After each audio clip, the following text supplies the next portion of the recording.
I deserve a gift. That's right. Just throwing that out there.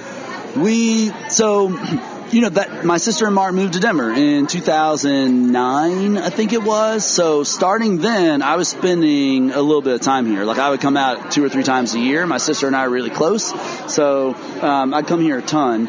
And then when they started having kids, I came here even more and really liked it a lot. Had no idea I would ever move here, but then Mark sort of stumbled into this Stanley Marketplace project and convinced me to move out and help him open it.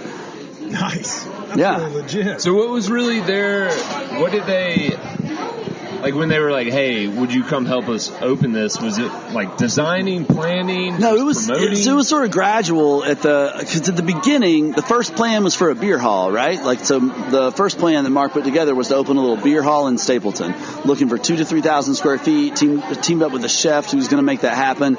Felt pretty confident that they could pull that off, but they couldn't find a spot to do that in Stapleton. So, as they're looking, the city of Aurora hears about this and they call Mark up, kind of out of the blue, and they're like, hey, guy who wants to open a food, no, not a food hall, who wants to open a beer hall in this neighborhood, come look at this building. And they brought him to Stanley Aviation, the building, 140,000 square feet, right? Like, it was looking for 2,000 square feet at the time. So, Mark's first reaction was like, what the hell am I going to do with this giant building? And also, like, I have $14. How are we going to pay for this behemoth of an abandoned building?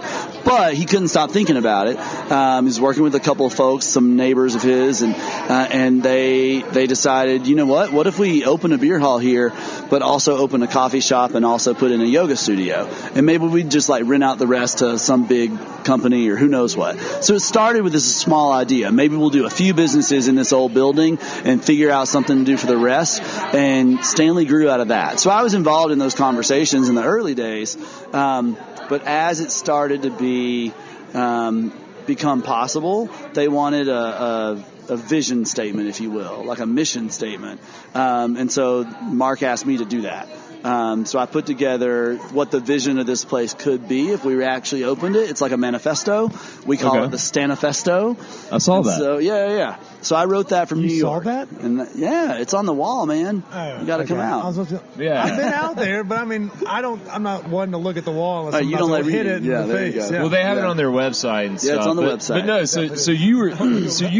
no, they kind of brought you on to craft the story of what Stanley is. What it could be. That was my original, and that's something I've done for some other organizations. You want drinks? I'll have a beer. It's real casual. I mean, I'm eating. I guess so. Yeah. I'll grab a drink. Oh, you're going to go get a drink? You don't want anything? No. All right. I'll have a beer. I mean, the line's right here. Oh, it's nice. That's close. It was pretty casual. I was helping him out because he's my brother-in-law. And I'd done that for some other groups. Like, I'd written things like that before. So that part was something I was skilled with. Pilsner? Yeah, number 3. So what is Stanley's vision? What's the Stan vision? I mean, so when we started this project, I was still working in education. I was on the more marketing side. I was helping raise money for a school where I'd been a teacher, and Mark was a social worker. So we came at that project from this idea of creating a community gathering place. That neighborhood didn't have a whole lot in terms of places to hang out that were cool and local and independently owned. Right. So we thought, let's build one and let's focus on giving people a place that they could come 2, 3, 4 times a week where they could celebrate milestones and just sort of have it be a central part of their lives. That was the impetus behind Stanley. And we figured if we do that really well, it'd be appealing enough for people from all over to come too. I mean, it seems to have worked out. It's wild, man. I'll tell you, I was there last night, and there were several thousand people around, and just watching them walk through the space and enjoy and eat and drink, and it's pretty remarkable. It feels really good. Yeah. So for our listeners, this happened last night, but apparently Elizabeth Warren was out at Stanley So you Marketplace. can't last use night. times like that because true. when you use times like that, it's not actually last night. Oh, so right. last week because they'll be listening to this on Tuesday. Yeah. So Last week. Either Yeah. way. Yeah. Either way. Sorry. We could say recently. Splitting hairs. Yeah, Recently. sorry, I was just Recently. dating himself. Yeah. All right, so Stanley's been a big success. Did We you love it. already mention the microphone situation where he saved the day? Haven't No, mentioned what's that this? yet. Okay, so I'm going to lead Brian into this because I know Okay. some of it, but I'm also grabbing drinks, and it's like this always is. It's just casual conversation amongst friends. Sure. Ask him how he saved the day with Elizabeth Warren yesterday. It's Already not know. something. All right, so let's just So microphone yeah, story. Elizabeth Warren came. So one of Stanley's got 55 businesses inside it. One of them, we opened 2 of them. Our team opened 2 of them. So the Stanley Beer Hall, and then the Hangar at Stanley, which is an events venue. And Elizabeth Warren is running for president, and so her team picked the Hangar as the place to do a town hall in Colorado. She was on stage pretty close to the beginning of her speech, and her microphone ran out. So thank you, sir. My pleasure. So her microphone ran out. They had a sound system brought in from some company, and I don't know what happened, but I don't know. I just ran to the back and got our microphones and then dashed onto stage and handed her one in front of 1,500 people. It's an exciting moment, but it worked, and she was able to speak, and that was fun. Did she give you a handshake or anything afterwards? Did you get a picture? Not then. We met her before. Mark and I okay. got to talk to her before for a few minutes. Yeah. Just welcome her to Stanley and chat for a few Okay. minutes. Yeah, that was cool. Yeah, if she wouldn't have given you a handshake or something, I would have been like, no. Hey, I'm going to go ahead and say it. We're going to ask you to get her to come on the pod. Oh, nice. I've been I've been shouting out Mayor Hancock and Okay. all of his stupid Instagram posts, and Okay. he likes them. And I see that he sees my I Okay. send him messages like, "Hey, come on the podcast." We Okay. reach a couple of millennials, and by the way, you're about to lose this fucking election. I don't say that, but he doesn't ever. I see that he sees it, and then he likes my comments, and then he just blue balls Right. me. So I'm out on Okay. Hancock. Okay. A mayor So for the ball- people. I'm out on Probably not him actually looking at that Instagram post. I'm just guessing. Hey, it may not. But be, either way, at pass least- it up the food chain. Yeah. We're for the people. He's supposed to be a mayor of the people. Social media manager. What the fuck? Okay. This is. Oh, so by the way, now we audibled. We are now on the. Obviously, we've been on the patio. We reloaded some beverages. That's true. We got some Crooked Stave, some Pilsner beers, and then we also grabbed a frozen beverage. Shout out to the Outside Bar. We literally everything's firing on all cylinders. Yeah, there are people here too, jamming it out. We kind of told everybody where we were going, Oh, so nice. I can understand. That's following. Crowds are following. Yeah, Sure. of course. So many people recognize us.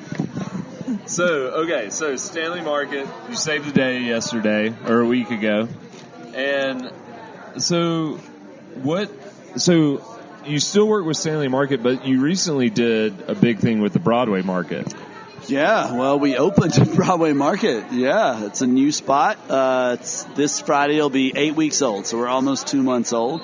But again, Mark led that project with a group of other partners, and at this point, we've got a really nice relationship where they bring me in to handle marketing and communications and just get the word out to make sure it's full all the time. Well, then let's talk about that for a second, Sure. because you've got quite a lineup of not only chefs and restaurateurs at both of your locations. You have a James Beard Award finalist over there, It's true. Caroline Glover at Annette. She's a guest and She's friend incredible. of the podcast Yep, as well. she's great. And then now you're sitting there hanging out with like Bronson and like, David and all that, or Daniel Asher, excuse me. Yep. The, regular guest, Cook, the owner. Paul Riley over there. Aileen, Aileen is amazing. And Yep. then you have the sushi chef that has locations in both locations. Jesus Silva, yeah, Thank that you, guy's sir. a Maria genius, Empanadas. man. Maria Empanadas over there. Another friend, Lorena.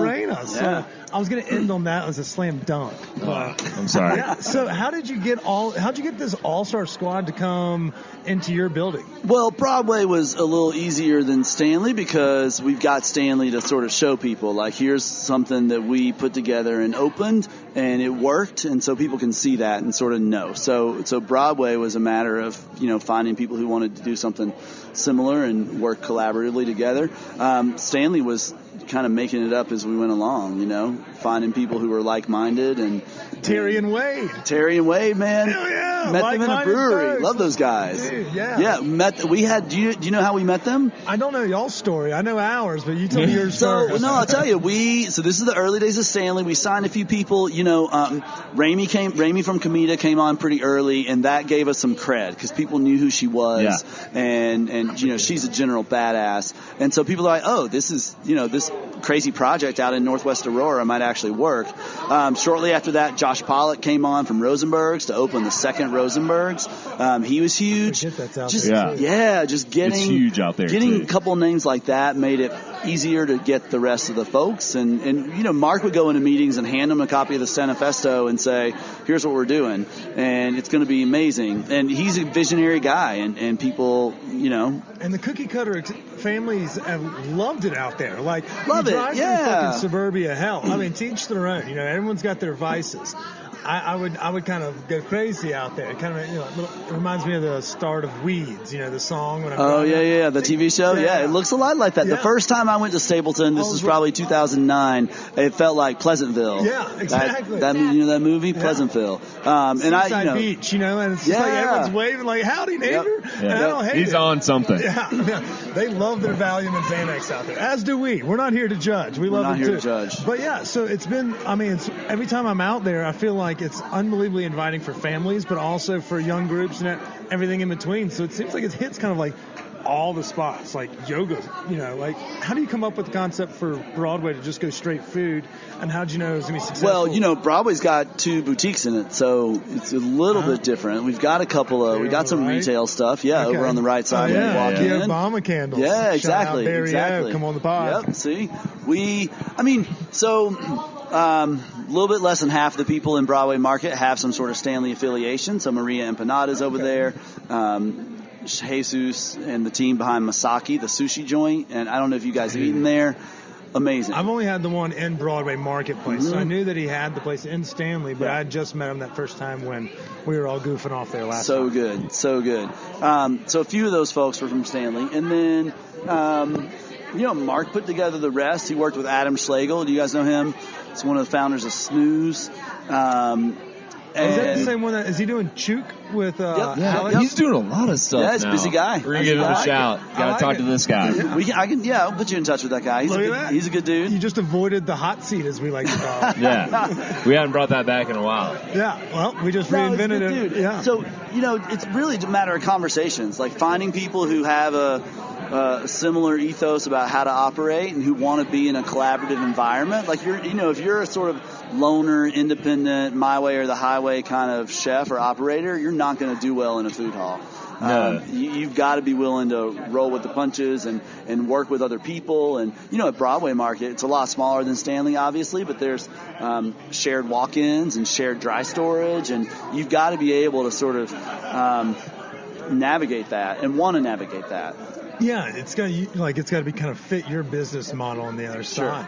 So let me ask you, do you see rifts here and there, and let's say that there's a third one, let's say y'all are taking it over west or east to west and moving the next one to the old Arvada or something We're working on a couple. You can, don't be shy to tell us a little bit about this. The next spot we're working on right now is in Golden, Colorado. So nice. Yep, it's a great little spot. I nailed it, man. I caught it. Did you really? No, I didn't. I was just making a lot of my potential.